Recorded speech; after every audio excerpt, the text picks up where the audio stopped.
we're going to talk about how to determine whether or not your family or your child needs professional help.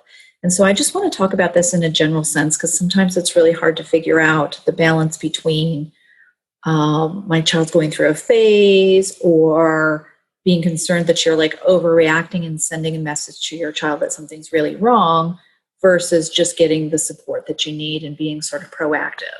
So we're going to talk about that today. And thank you to all of you for joining us. I'm going to give you a brief introduction. I was so tired of putting a picture of myself on here, so I put a picture of my dog. His name is Lincoln.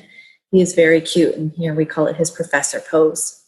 He just needs some glasses, and then he can probably do this job for me. Every Monday we do these presentations at noon Eastern Standard Time, and so each week we have a different topic. Next week, the plan is for us to talk about just how to make the holidays a little less stressful for your family and how to be more connected with your family members.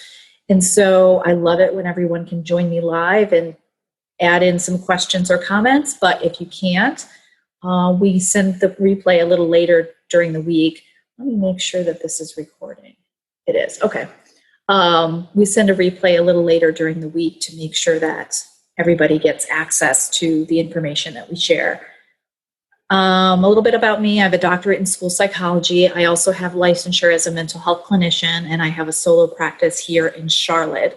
And I primarily work with children, adolescents, and their parents. And I've written 2 parenting books that can be found on Amazon. And I am the host, I should say co-host, of a podcast, a parenting podcast called One Day You'll Thank Me.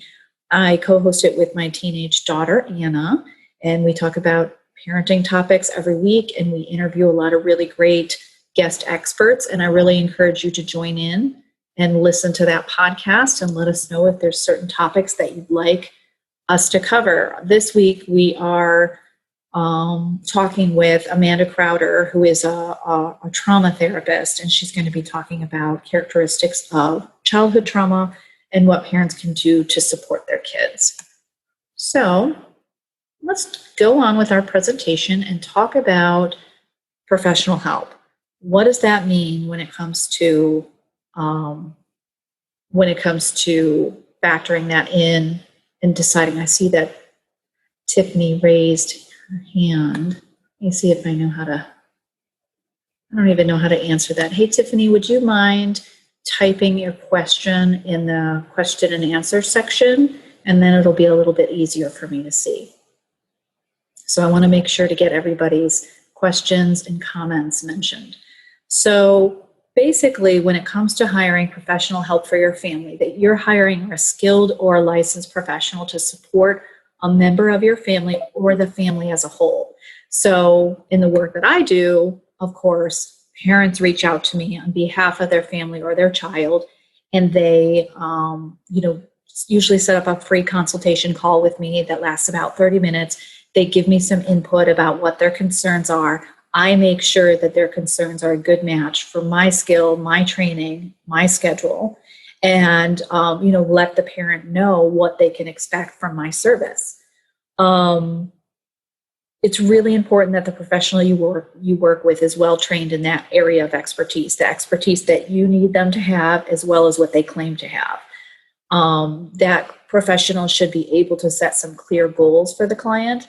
And in my work with families, I'm very solution focused. I want families to get a relief of symptoms. So if they're calling me and they're saying our family is doing too much yelling, technology is playing too strong of a role in our household, or we're going through a separation or divorce and I'm really struggling to co-parent with my ex-spouse. Whatever the concern is, it's important to me to make sure that I have some clear goals for how am I going to know whether or not we're being successful or that we're seeing progress. And so all professionals out there should be able to rely on best practices or research-based, evidence-based models to support their clients. You don't really want to have the modality that's used be unscientific. You want it to be as researched as possible. So here's some different professionals that you may benefit from working with.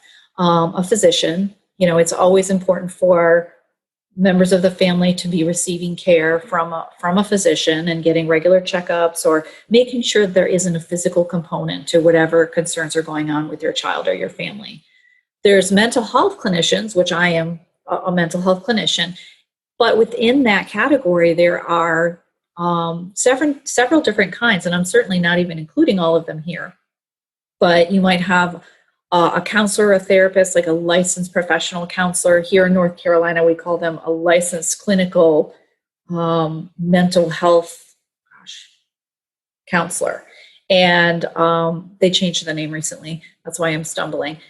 And so, but there's also licensed clinical social workers, licensed marriage and family therapists, there's psychologists.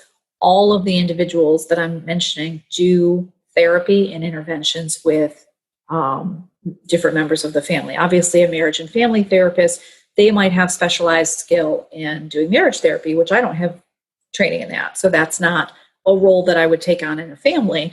But it can be really important on what the training is of that individual. So they have whatever their degree is in, and then they may have additional training and expertise in a particular topic. So for me, I have my doctorate in school psychology.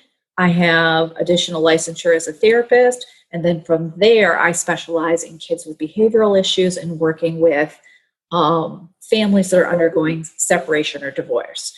And so I make sure that my training is really relevant to the families that I work with. Okay. Other professionals that might support your family: occupational therapists, physical therapists, speech and language therapists, any school-based professional, whether it's a school psychologist, a general educator, which is maybe a classroom teacher, or a special educator if your child receives specialized services, a school counselor, or school social worker. So here's some professionals I just wanted to mention in passing. They're professionals that I happen to do a lot of collaboration with, so they came to my mind as far as who might be beneficial. Signs that professional help would be beneficial. So we're going to talk about this slide, and then I'm going to show you kind of the next slide. The next slide is signs that professional help is essential. Okay, so we're going to look at the difference between those two things. So signs that professional help would be beneficial is if you see signs that a member of your household, and that might include yourself, is experiencing stress, and this stress lasts longer than 3 weeks. And by stress, I'm talking about if you're on a scale of 1 to 10, and a 1, 2, or 3 is just pretty relaxed, life is going okay, you feel like you're coping really well, and at 8, 9, or 10 is like you're actively in crisis, like you cannot get through your day. Maybe you're having suicidal thoughts, maybe you stop going to work, just spending so much time in tears or feeling just sort of hopeless. If your family member is in that 5, 6, 7 range, and even 7 is too close to getting into a crisis point, but where they are under stress and it just kind of seems like they're having a hard time, then it's probably a good idea to start the process of finding a mental health clinician.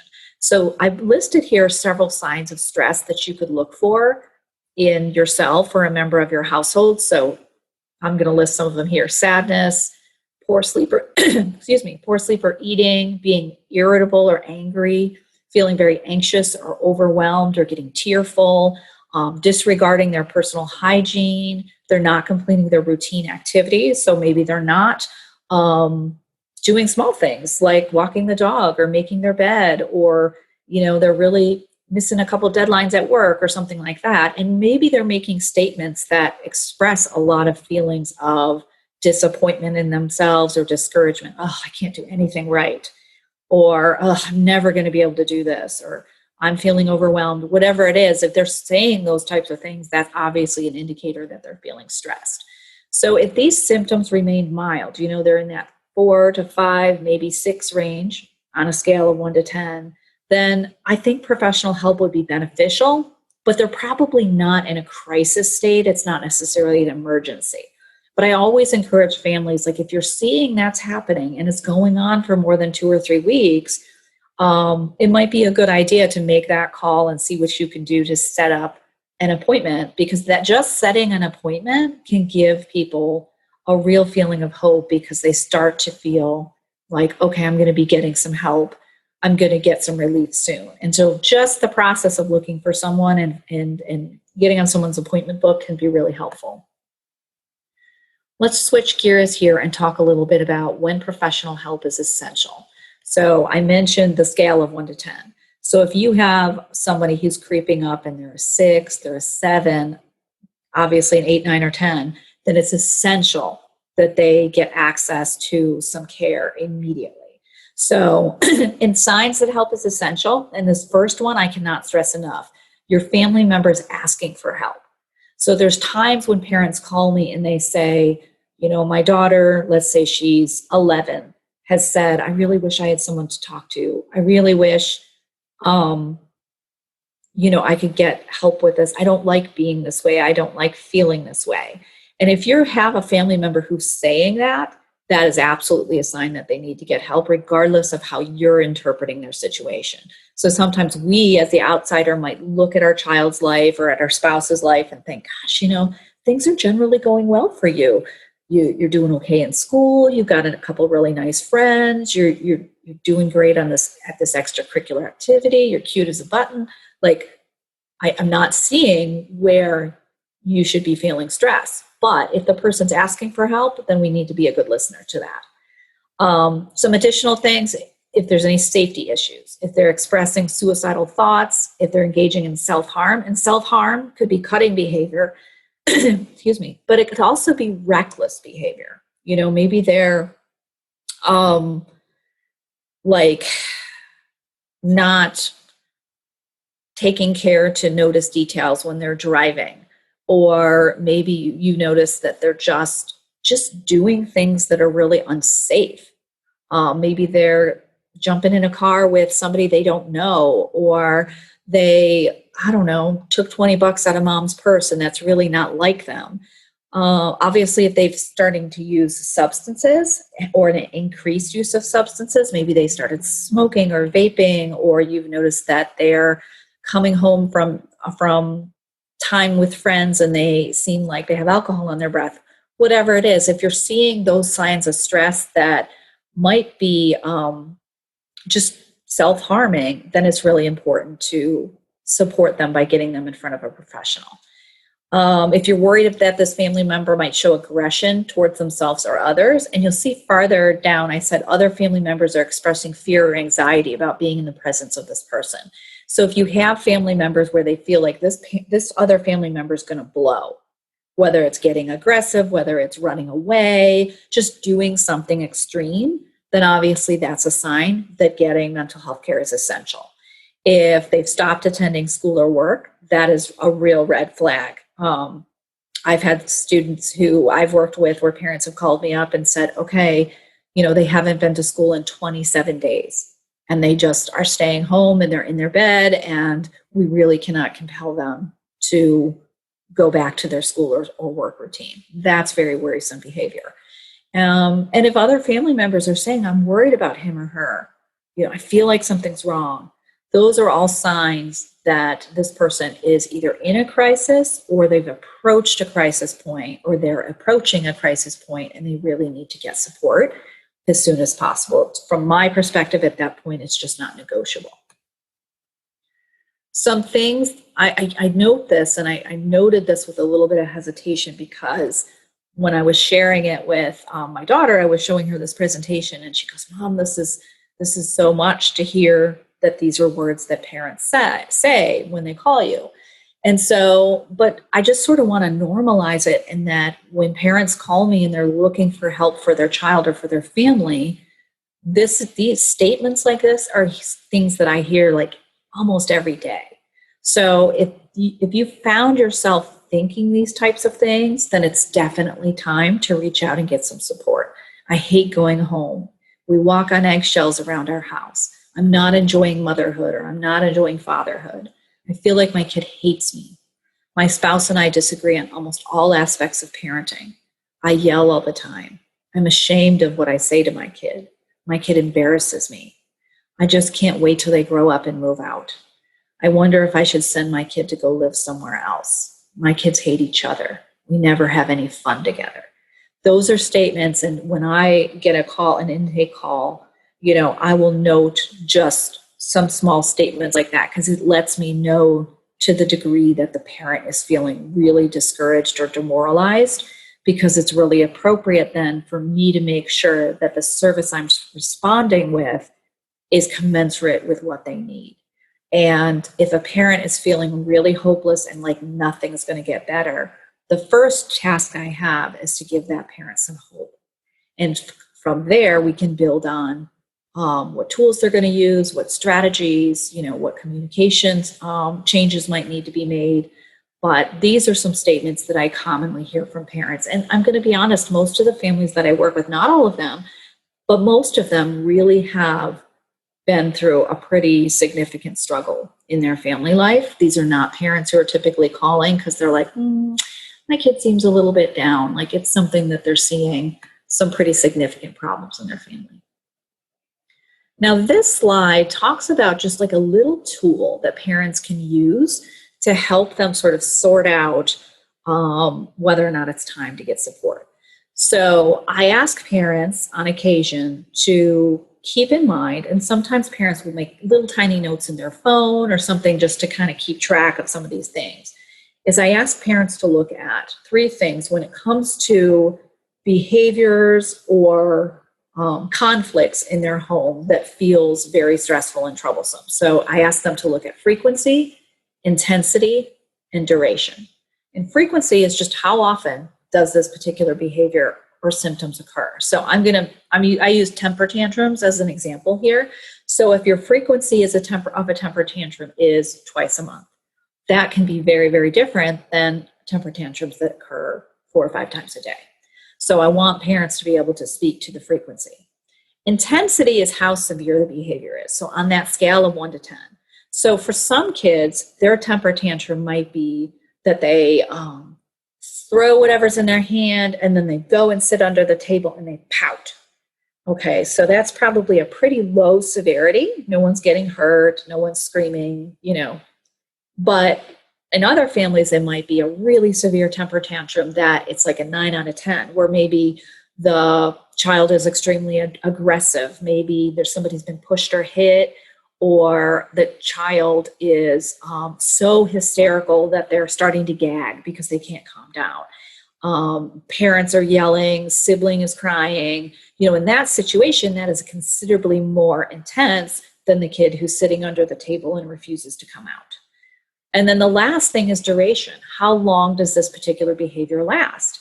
Was it a really tough tantrum and it lasted 7 minutes? Or was it a really tough tantrum and it lasted 2.5 hours and the police needed to be called?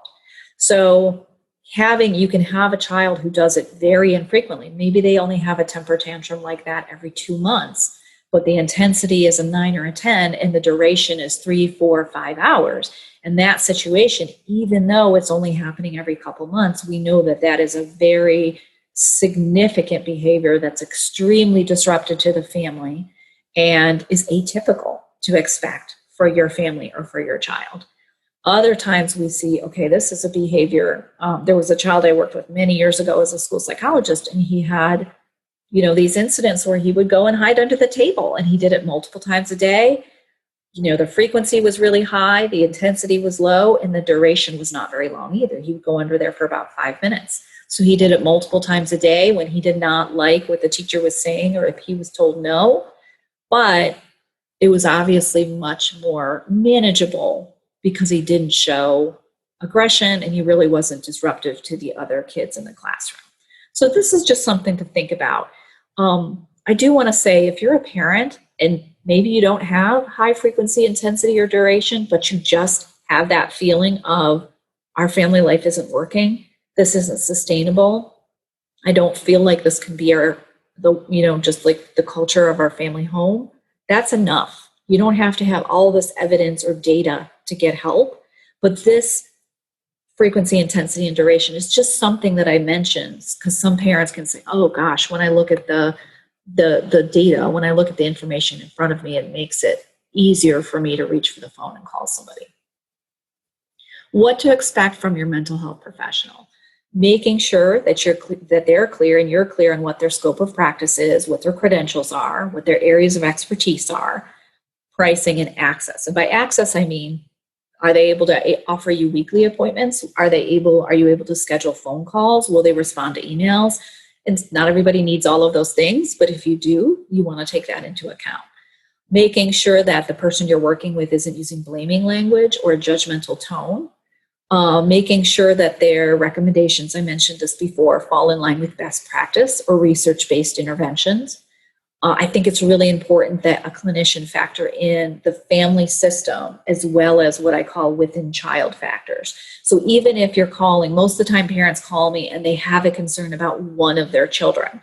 But the model that I use is to factor in the entire family unit to see how everybody's interacting together, and what we need to do if there's pieces that we need to take into account about the family to make symptoms be reduced. But it's also important that I look at what's going on with that individual child. Are they struggling with anxiety? Do they have a diagnosis of ADHD? Have they experienced some sort of stressful event? Because those factors need to be considered for me to have a comprehensive plan as far as how to best support that family. I think it's really important that they have specific skills that therapist needs to be teaching your family specific skills, whether it's better communication, better coping skills, emotional regulation, whatever it is, there needs to be some takeaway points that you can be learning and growing. Making sure to expand on everybody's strengths. Everybody in a family, regardless of how much they're struggling, has strengths, and it's always beneficial to build on those strengths versus spending a lot of time just supporting weaknesses. Making sure that there's a general method to track progress. Like, how do we know when things are going better? Is it that people are a little more relaxed around each other? Do we have fewer conflicts? Are we looking back at that frequency, duration, and intensity data? Like, what are we doing to make sure that things are moving in the right direction? And what's the plan if things don't? And then making sure that you have good communication with your therapist, making sure you're not tempted to lie or hide things from your therapist, that you feel like this person is going to be responsive to your transparency and protective of your vulnerability. Because it is, I know with the families I work with, I say, I'm kind of up in your business for a while. You know, I might be visiting your kid at school. I might come into your home. You know, you might come to my office. I want to know the details so that we can really tackle this. And, it's really important that families feel like we can be good communicators together. Let's see here. All right, let's talk about some questions that you might have out there. I'm going to click on the question and answer thing here. Okay. First question is, I know you work with kids and families, but my family would benefit from a marriage counselor. What's the best way to find one in my area? So this is a really good question. It's really important that you find a marriage counselor or therapist who is licensed in the state that you live in. So my licensure is through North Carolina. So North Carolina clients or potential clients can reach out to me for my skills. And a resource that is extremely helpful in figuring out who is licensed in your state is a website called Psychology Today. And if you go to Psychology Today, you can type in your area code, your zip code, and you will be able to find the therapists that are in your area. It will also note if they take insurance. It might give you a general price point. It will tell you their areas of expertise. It might show a picture of the clinician, their office. They might have a short video, and it'll give a description of kind of what their ideal client is, so you can see if that suits your needs. So Psychology Today is one really great resource. Another resource is recommendations. If you have friends or family members, or you belong to a social group where you think somebody might be able to offer you a suggestion of a name of someone they've worked with or that they know might be a good fit, that's a great way too. I get most of my clients based on referrals. So it's other clinicians referring me or clients I've worked with in the past have passed on my name. So that can give families some security knowing that this person that they love and trust felt like I was a good fit for their family.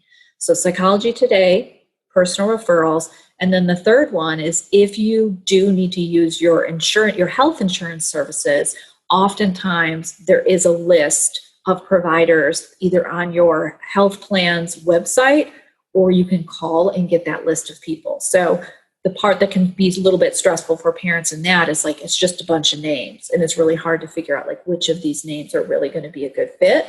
But if using your insurance benefits is essential, then that could be a really great place to start. Can my child just see the school counselor instead of an outside counselor? What's the difference? This is a really good question. School counselors are very well trained in counseling services. They go through the same counseling programs that my colleagues have gone through. And however, we do have to note the fact that there can be just a lack of resources in the school. And so school counselors are really excellent at crisis management or sort of responding to a specific event. So they might pull a couple kids into their office and help them deal with a conflict that they're having. Or maybe a student had a negative interaction with a teacher and they want to come in and have that child talk it out and talk about how they can have more appropriate conflict resolution. Or maybe a stressful event happened in that child's family and the school counselor wants to be available as a resource if that student is feeling really overwhelmed or having a tough day. But for them to be able to provide long-term comprehensive services, where we struggle with that is just, there might only be one school counselor for the whole grade level, or in the case of an elementary school, it might be one school counselor for the whole school. And so they just don't have the availability to see your child, every week for 45 minutes for the number of weeks that they would really require in order to have the resolution of a particular issue. So it's absolutely a wonderful resource. They're very well trained. And I think too is just reach out and see what the school counselor can offer. They're obviously going to be able to let you know what their caseload is like, what their responsibilities are, and they might help you coordinate care for your child with an outside professional if they feel like they really can't be responsive enough to your child's needs. But during that school day, if your kid is struggling, they are a wonderful resource, and I highly encourage you to teach your kids that the school counselor is a safe place and a responsible adult that they can go to if they have problems. Let's see. What if a child refuses to go to counseling? Should a parent force them to go? This is a really good question too. So generally in the work that I do, I tell parents not to force kids to come and see me. It just breeds resentment. It creates a power struggle. Now in the work I do, I often start off my connection with a family by doing a home visit. It's really casual. I come very casually dressed. We're just talking about, general things, getting to know each other. And oftentimes when I go into the home, and even if the child, goes up to their room and shuts the door, typically they'll open their door and they kind of want to overhear it a little bit. And sometimes if we can just get an initial interaction and they see that I am not here to criticize them or get on their, back about, decisions they're making, that I'm just here to be kind and helpful and support everyone, then they can start to relax and realize that this could be a beneficial service. There are times when some kids just refuse, and I don't really know how a parent can force them to go. The only exception, of course, is if the child is in danger. They're suicidal or they're in danger of hurting another person.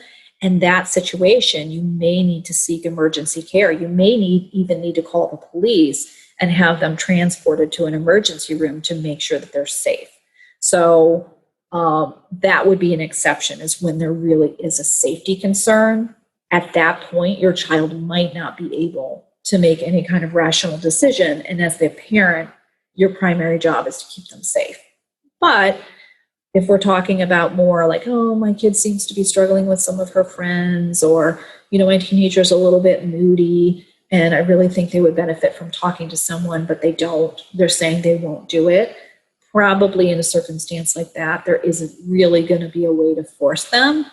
And in those circumstances, I encourage parents to just have the parents work with somebody.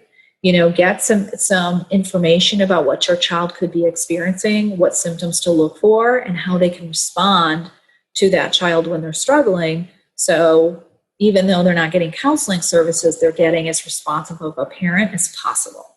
And, hopefully that increased communication between parent and child will cause the child to be more open to getting some more support and having somebody that they can work with individually. And sometimes parents giving them a heads up about confidentiality too is really important, where, you can work with a counselor and they're going to keep your business there, but, between you two, and the only time that they would convey any of the information would be if there was a safety concern. And so sometimes that can be persuasive for kids to think about working with somebody, is really understanding that information is going to stay private. So, good question. Don't see any other questions here. Okay, so next week we're going to talk about how to maximize family connection during the holidays. Just a couple little notes here. If you are looking for support for your child or your family, you can go to my website, which is www.charlotteparentcoaching.com. If you are outside the North Carolina region and you just are looking for a very specific coach, I offer coaching services for 2 issues. One is navigating screens and social media with your child to make sure that they have a healthy balance. And the second thing is making your way through a separation or divorce, and me working with families as they're establishing 2 households and learning to communicate effectively and co-parent. So if you're interested in a service like that, you would go to www.drtaraegan.com and you would click on the one-to-one coaching tab and find out more information about that. And then, as always, here's my contact information, my 2 websites, my email, my phone number, and then just a reminder to join into the One Day You'll Thank Me Parenting podcast. We release new episodes every Wednesday. So thank you so much, everyone, for being here today. I'm going to click on question and answers and make sure I saw all of them. I did. All right. Well, you guys have a good week, and I will see you next week.